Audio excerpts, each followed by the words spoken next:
Hello there. So, welcome to what I hope will be a short series of videos all about parkour and some of the basics of it. So, today we're going to be talking about the super basic techniques that myself and Ninja have developed. Ninja of LU is the person that has discovered all these routes, discovered all these techniques, but with his help, I've learned them and I'm now passing my knowledge on to you. So, first things first, the long jump. Fairly obvious what this one is. It is a jump that is long. Do that again. The trick to this, or the things that I see going wrong, is to wait until halfway before using the second jump. If it's going wrong, it's normally because someone has jumped too early. So they've tried to do two jumps really early on and they only just make it over.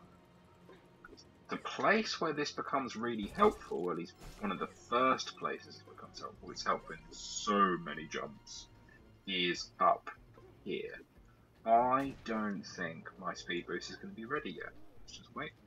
So speed boost on, and you can run and do a nice long jump over that gap. With this technique, you can cut down the monument race time to about 14 seconds if you really get it. So, well worth practicing. Okay. The next thing that I'm going to show you is invisible platforms. Ta-da! Things that don't look like you can stand on, but you actually can stand on. Look at how weird this is. On the theme of this, there's some platforms that you can't see that they are platforms, and they're not really big enough to stand on, but they are big enough to bounce on. This is not one of them, by the way. These ones you can stand on just fine. This is just my way of getting up the monument quickly. Coming around here. Okay, right, we're in position. I'm going to use the top left corner of my bag as a pointer.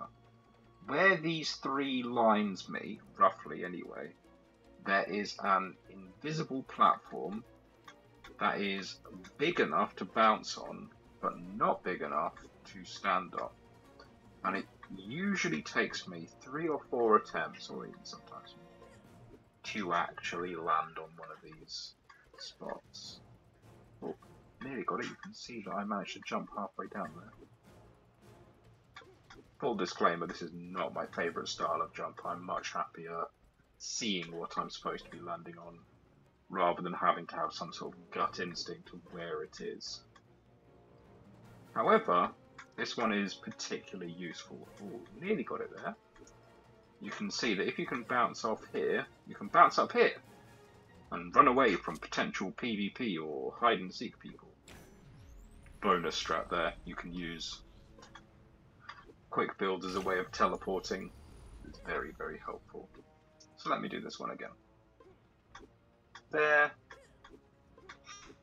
Hopefully you can see the reason that I'm actually bothering to leave in all these failures is so that you can see a difference between a failed attempt and a successful attempt. There we go. You can see there's a difference to the movement as it hits that corner. Okay. Next jump I'm going to show you is along the same lines, but think of it as that jump but extended over an entire surface. So here we go. This is what me and Ninja call the belt jump. Named the belt jump because it's going around Bob's waist on the statue. It's an incredibly helpful jump. Not particularly because of the monument, but because of where it gets used in different out of bounds and parkour runs.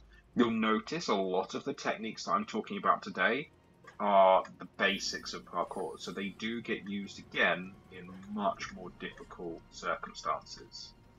There we go. You can see what happens if you don't quite land on it right, or if you don't quite jump in time. So you can use this to go all the way around. You can see that I'm sort of turning my camera in. Ninja could probably tell me if that does help or not. I think it does. There we go. Thank you very much.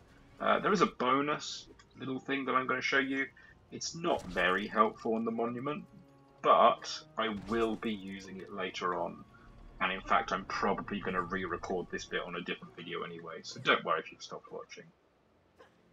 These poles. These poles are built in a very, very similar way to some of the hardest jumps in LU. So it's well worth using these to practice your precision landing, because you're going to be needing it for some of the much more difficult jumps. Cool. Thank you very much. Have a lovely day. Bye.